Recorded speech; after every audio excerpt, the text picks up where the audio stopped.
Well, good evening, everybody, and welcome to a new edition of our Google Hangouts here.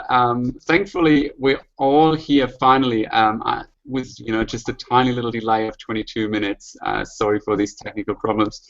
Well, it's a special Hangout, I can say, 1 week out of the Euro, and wow, a very, very cool lineup we have for this, as we called it, Euro Ambassadors Hangout. Very pleased to welcome, I just have to do the quick math, but somewhere around 1,000 internationals and somewhere around 3,000 goals in handball here, all in all, if I put everything together. But I'm starting from right to left, and I think we've got Beata, Siti, Hungarian assistance coach, who joins us from Jurack at the moment. Is that correct? Not exactly, because hello everybody. I'm at home. It means that in Székesfehérvár, and just for the opening ceremony, I will go to Jurack. Okay. Hi Beata, how are you doing in general? Are you doing well? Yes, thank you. We are in a nice job period because at club level, the life also goes down. So we do the training part, and of course we are really looking forward the next 2.5 weeks with the European Championship. Okay. Right next to her, joining us from Germany, Germany's racket international Grit Jurack. Hi Grit, how are you?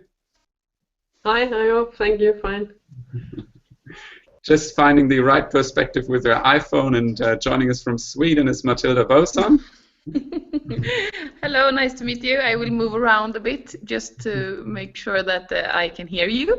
Sometimes you will see my ear. And joining us from France, former French goalkeeper Valerie Nicolas. Hi, Valerie. Hello, everybody. Well, guys, ladies, sorry, God, I'm talking. There's so many men usually involved in this hangout. That is, talking to 4 women is it's a completely new experience here for me. So congratulations to you that you can talk to all of us then.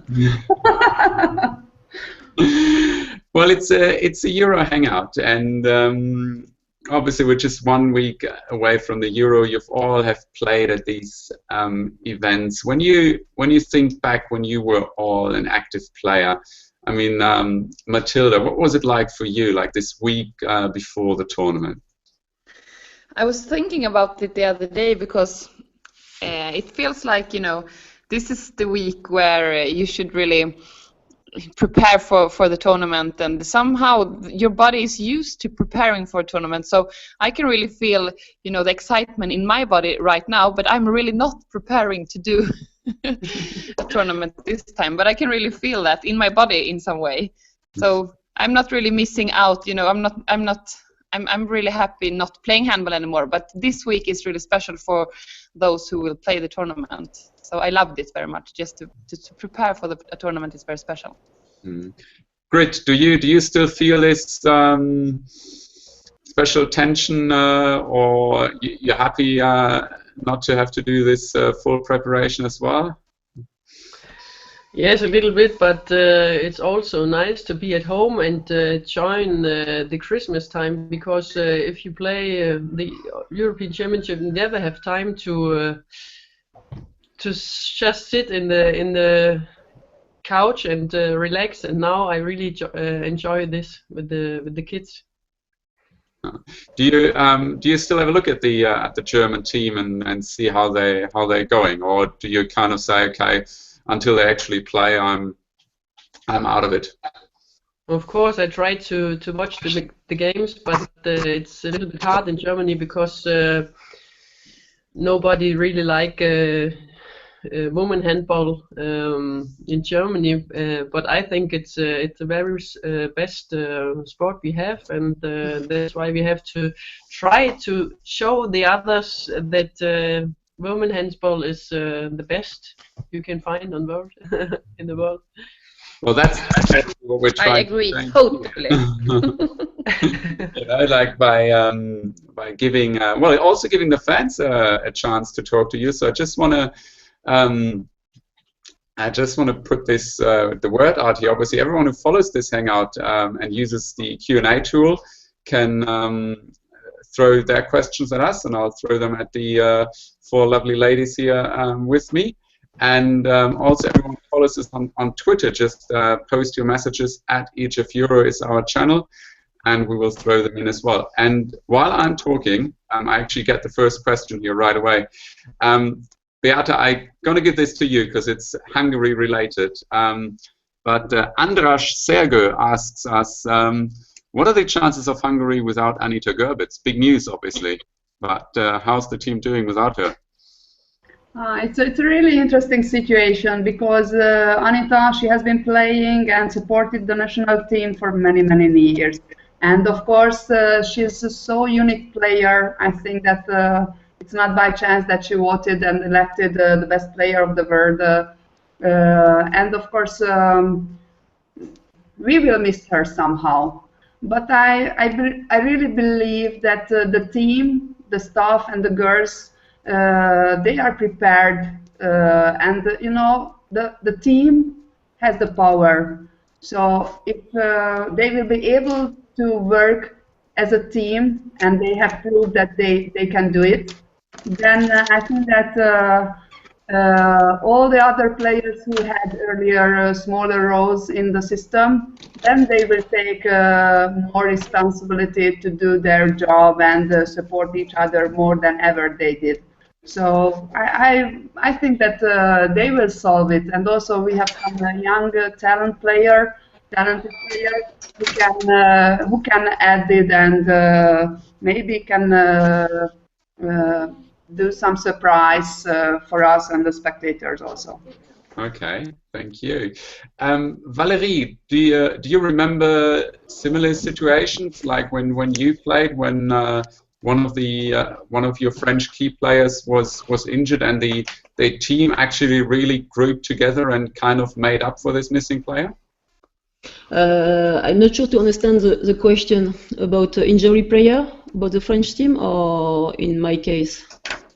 No, it was about, like, Beata just mentioned obviously how the whole team will try and make up for and try to replace Anita, and I was asking whether you had similar experiences in your past, and kind of, you know, the whole French team came together to replace someone who was injured.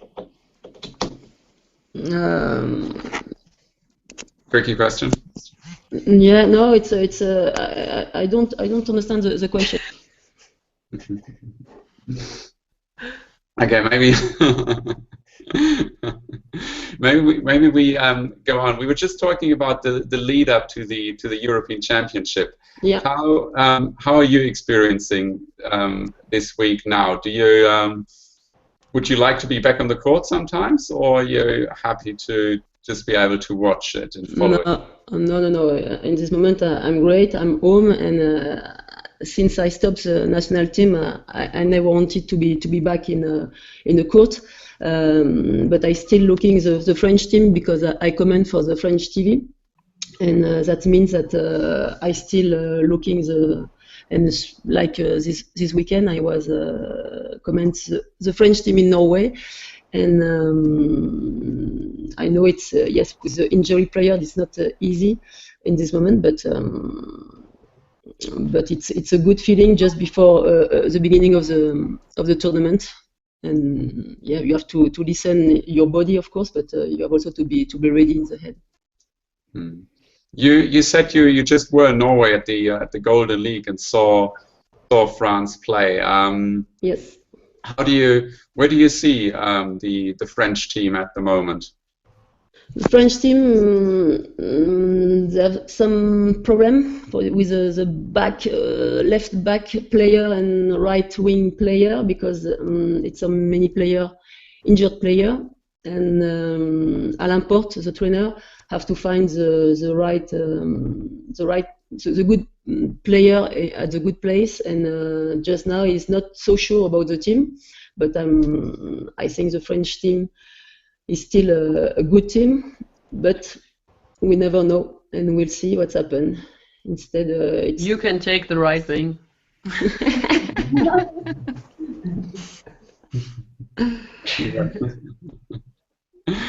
Matilda, what's your looking back? What's your favorite Euro experiences from the tournaments you played? Oh, I have, of course, to say when we won, or whatever you say.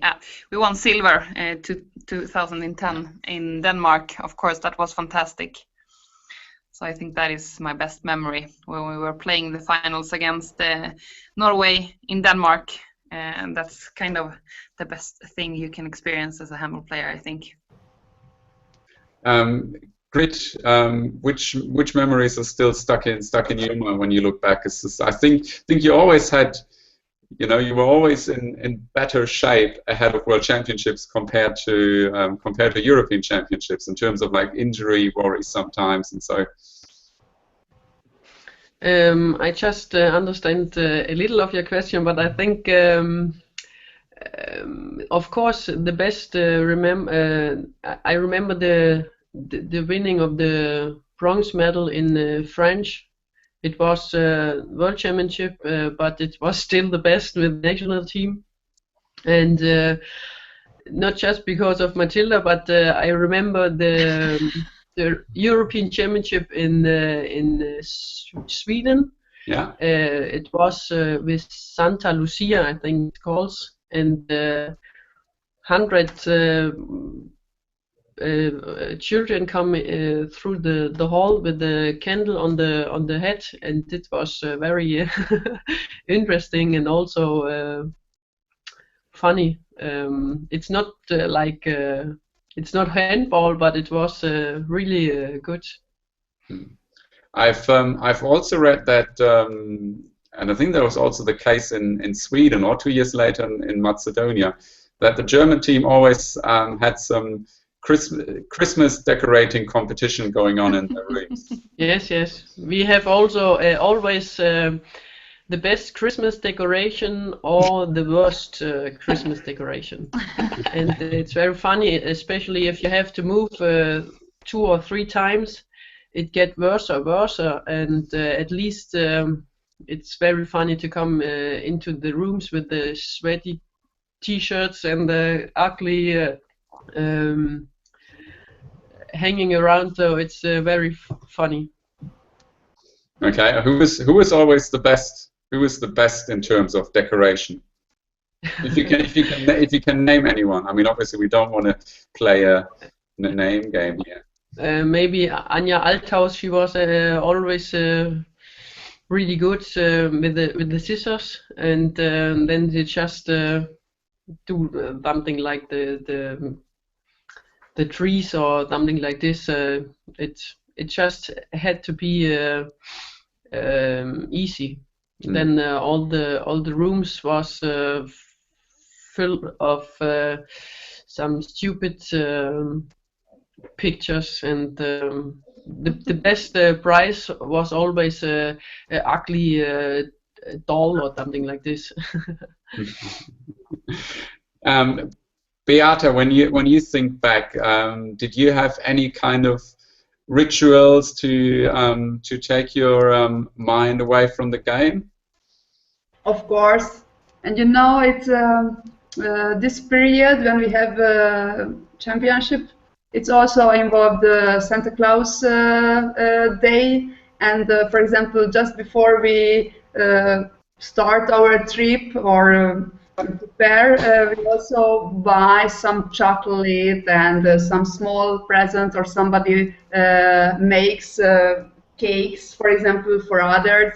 And of course, we try to switch off a little bit our mind in this 2.5 weeks, and also the preparation, because the focus still you keep it all the time, but small things, games, different activities, cards, gamble cards, you can play a little bit just next to the match.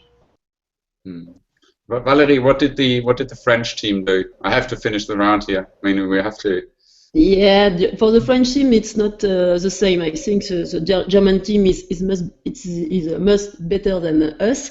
But we have Raphaël Tervel was very good for that in the French team. Okay. all the time she takes a lot of light and a lot of things put in the room, and before the game all the time she have to put on before to go in the bus, and she forgets we have to stop the bus and be back to the hotel to put on the light in the room.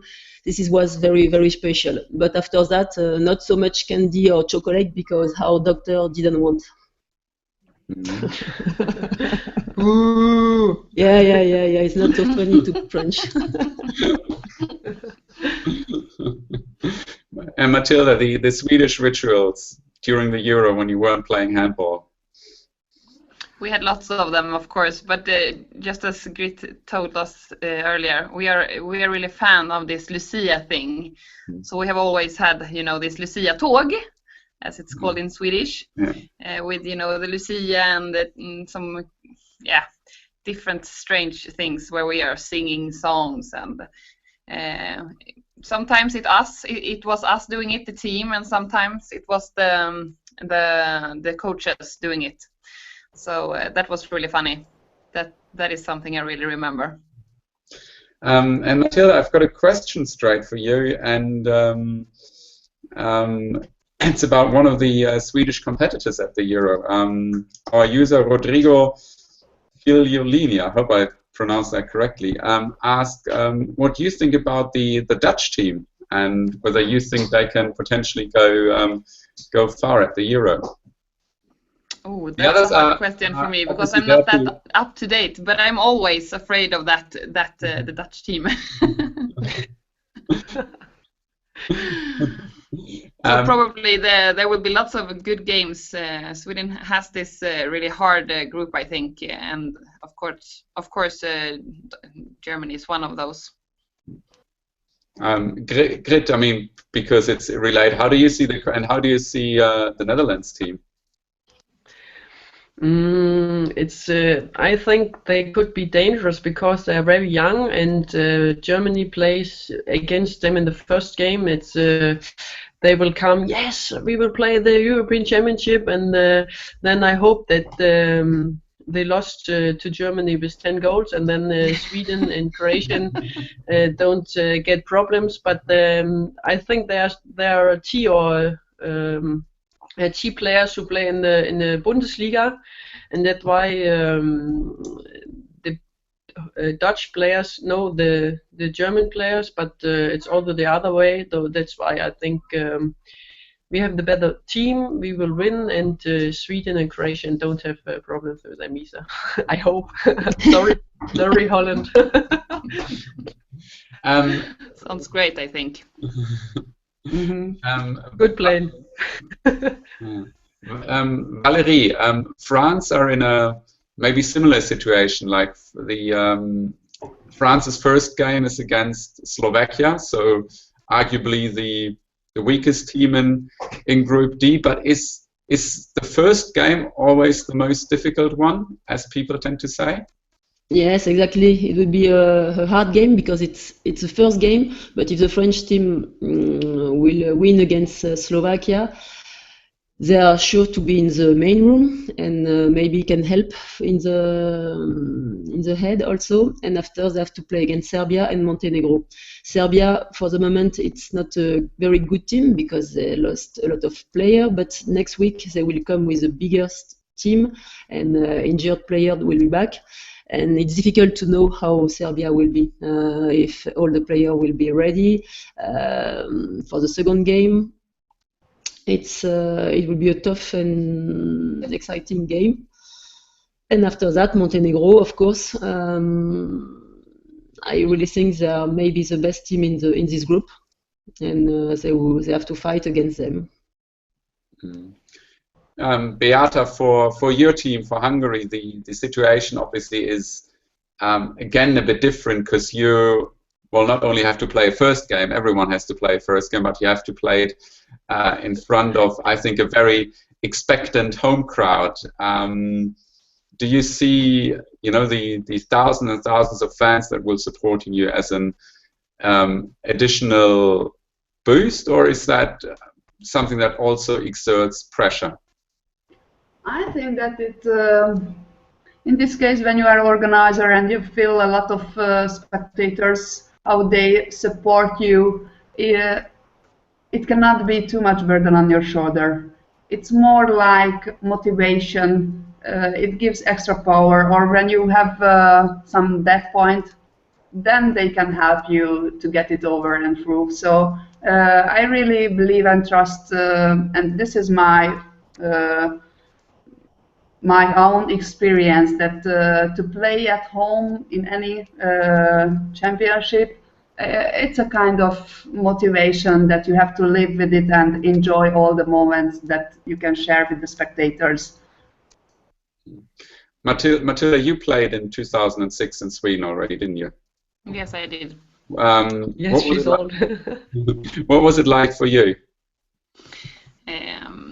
I think, as Beata says, that it's fantastic to be on your home court, because it's a special thing to run out on the court and, you know, just have Swedes on the sides. So it was fantastic. But I'm even more looking forward to 2016 here in Sweden, because then I think we will have more audience than we had 2006, or I hope we will have.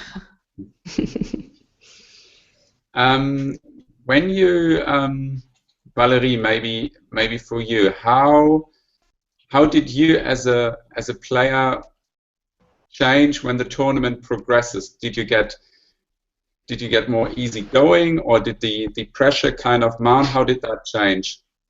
Game after game, or what? Yeah, game after game, exactly. Like. Yeah, when you won one game, after that you won the second game and the third, and when you are in good phase,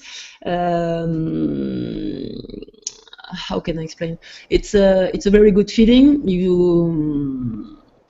But it's very hard to play day after day when you don't have a day free, a rest day.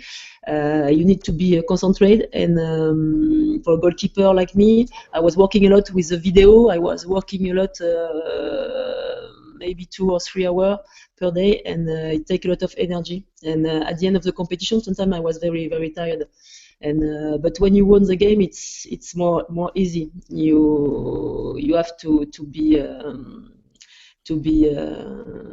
concentrated 15 days, and after that Christmas Day and a very good party, and you are dead after 1 o'clock. But for yeah, it's if you have to take game after game, and the feeling and self-confidence, it's coming game after game.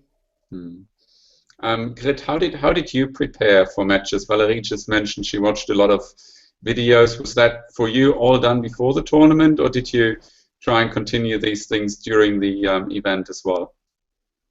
It depends on the losing or winning, but I think we watched a lot of video with the coach, and if we were on our rooms, we just watched Grey's Anatomy or Disney movies. I like to watch Disney before the game. I think it's really relaxing, and yeah. Otherwise, you really have to work with the other teams, but. You know, if you are on your room, you just have to try to relax, and maybe you can chat with your friends or family at home. And it's not like the football players that you have 3 or 4 days between the games. Though you really have to enjoy the spare time. And I like to lay in my bed and just, as I say, watch Disney movies. Beata, what was your favorite pastime in order to best prepare you for any event, for any important game? Sorry. I think that, of course, a team has a common preparation for any matches. That we have a tactic meeting, and we just analyze the next opponent. But when you do your own personal preparation, it's really can be different, I have to say. Somebody likes to read, somebody likes listening to music, somebody likes to walk, but for sure that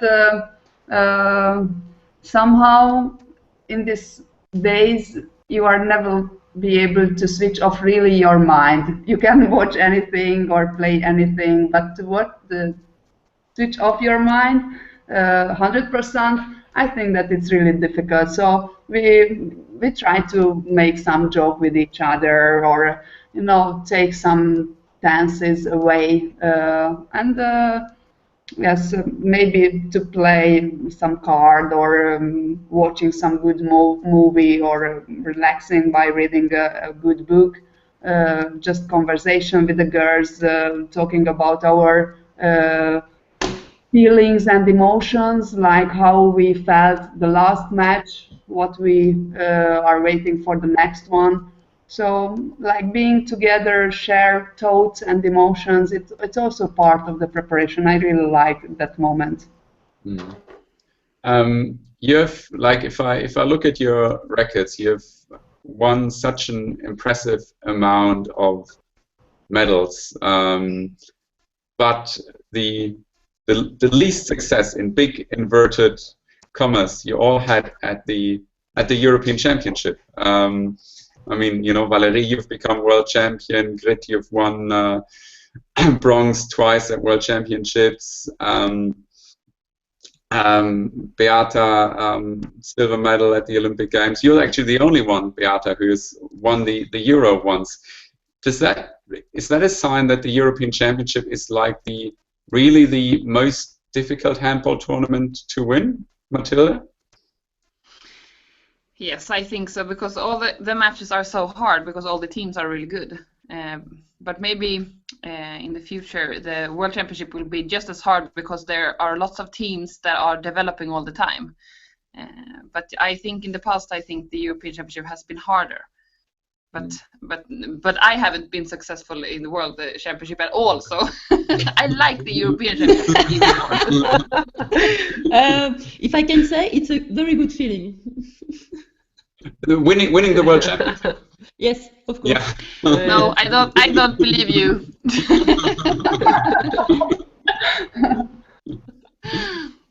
But Valerie, if you compare the World Championship and the Euro, what were the major differences for you in terms of, especially in terms of competition?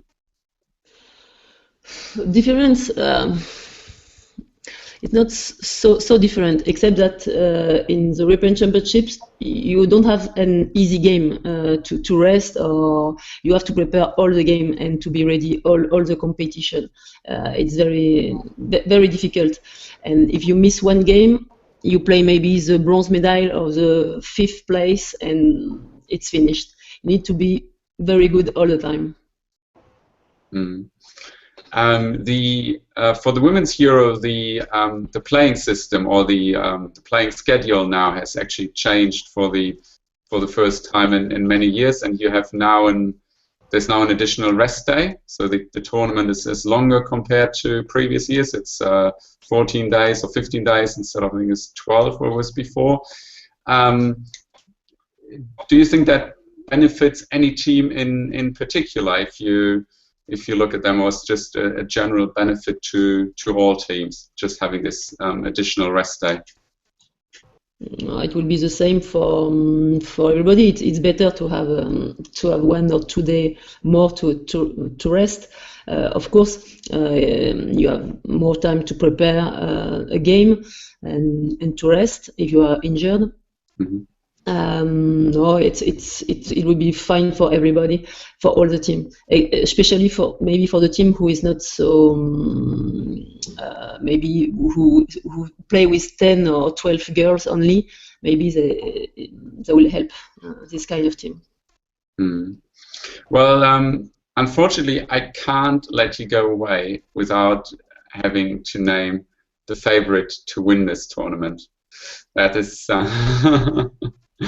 Okay, Matilda, you're thinking. I give you a moment to think about. What do you expect me to answer?